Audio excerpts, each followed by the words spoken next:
Hi.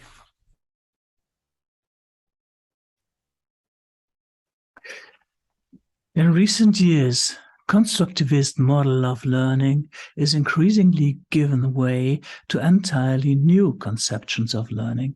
In this presentation, I'd like to present the changes in these models of learning and talk about the implications for the teacher role. Let's take a look at the agenda. First of all, I'd like to talk about constructivism, and then about connectivism, about the structure of connectedness, and the tasks as teachers. Learning theories of recent decades have focused on considerations of self-organized learning. In particular, constructivism emphasizes learning through individual experience and one's own construction of knowledge. Constructivism, according to Gladysfeld, assumes that all knowledge exists only in the mind of people, and that the subject can construct his or her own knowledge only on the basis of his or her own experience. The teacher became a facilitator of learning, supporting the integration of knowledge with students' prior knowledge.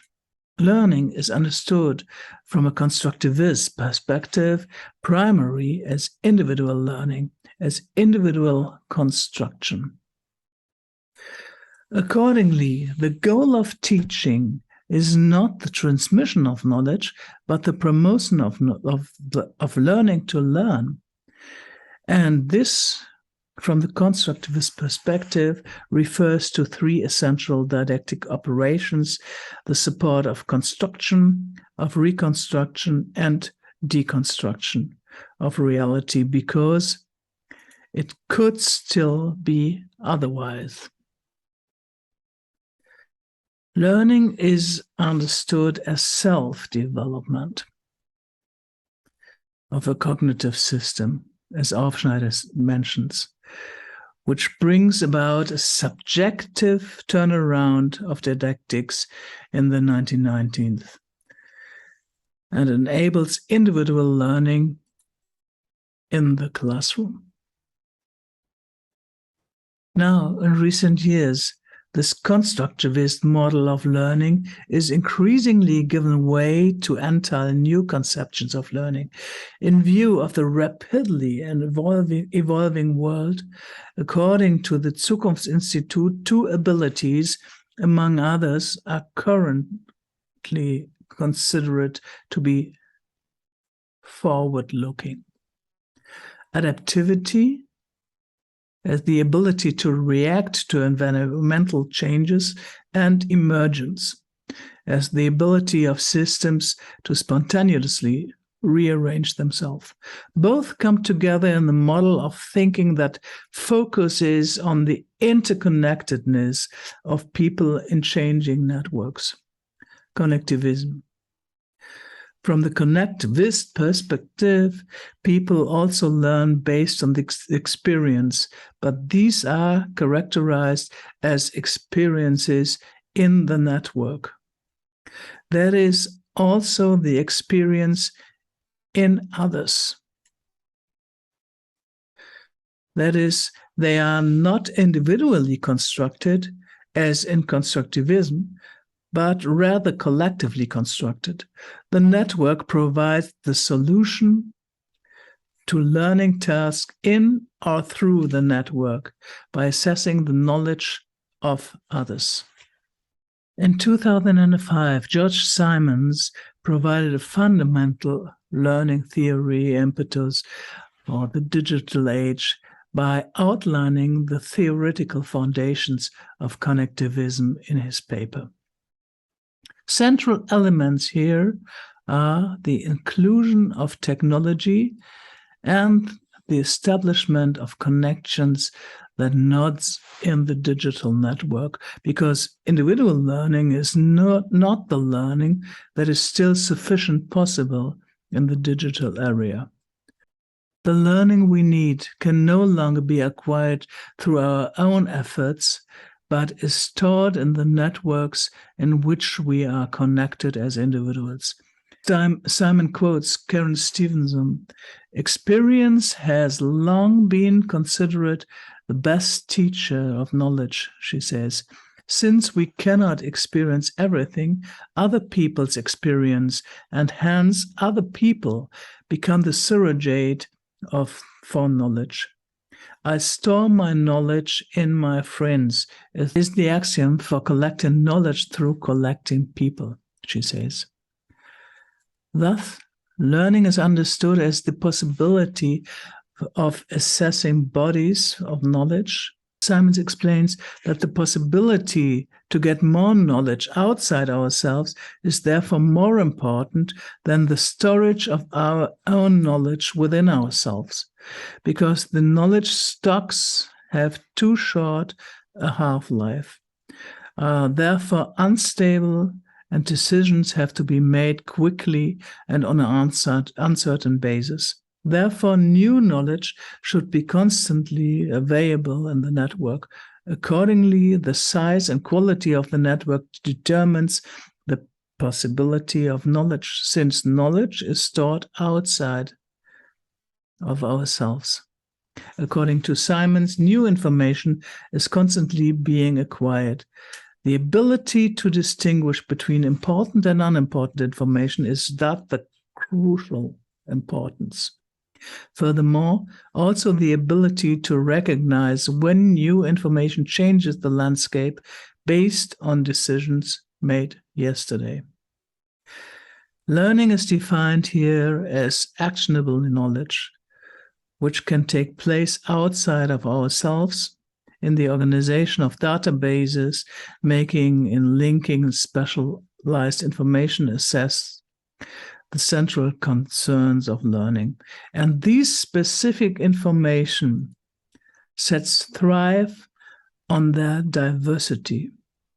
As Drone and Anderson point out, citation, "For a learner in the network, there is typically greater value to be found in diverse networks than in those that are self-similar.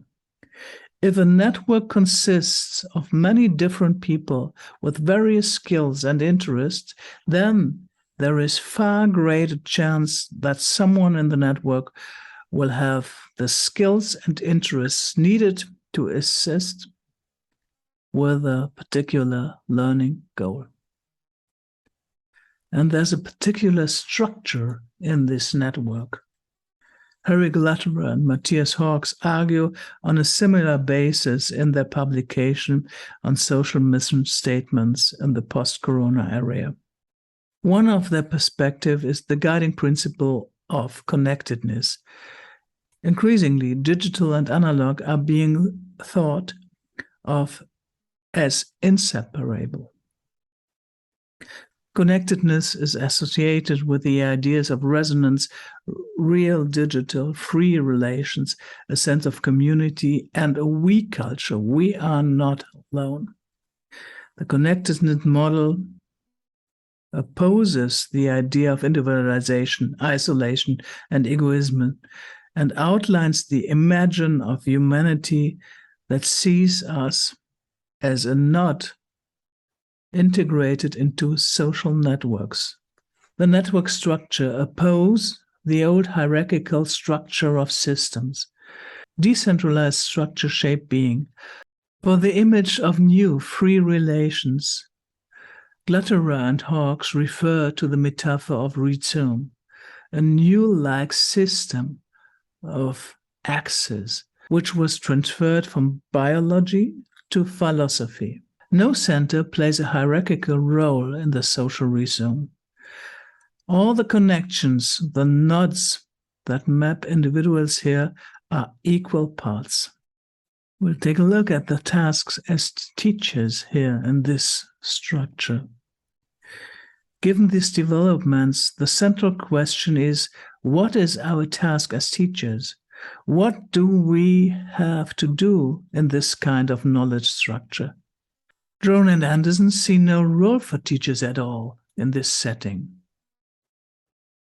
On the other hand, however, they point out the learning from the model within network structure. If we assume that in the future there will continue to be a person in the life of a young person who accompanies the learning process, we find that in the setting the teacher will no longer have primacy in the transmission of knowledge, since knowledge structures are organized in networks, and these networks and nodes have different quality. I think it is necessary for teachers to focus on some new tasks. We should support students in developing or building their networks and thus connecting socially. We should support students in critical questioning and assessing the quality of networks connections in light and specific criteria. For example, scientific foundation theories. And in addition, teachers should reinforce the incentive structure of knowledge by supporting students to ask questions of learning subjects. For example, by encouraging their curiosity. Istin Bisfenian point out that the works of Reform pedagogues regarding their orientation towards self-organized learning had already provided fundamental thoughts in the transitions of Web 1 society. From Web 2.0, citation, the advent of the social media on the web and more widespread as database and server slip scripts allow not simply reading, but in some instances actually modifying or even changing online content, as Terji mentions. In my view, it is precisely in this continuation of the intuitive approach of the Reform educators that the now neuroscience-based approach to dealing with the digital learning age still lies today. The theories led from individualized notions to construction to connectivist notions of human connectedness. All in all, I think the current perspective of digital for the teacher profession can be summed up in a modification of Maria Montessori's premise. Help me do it together with others. Thank you.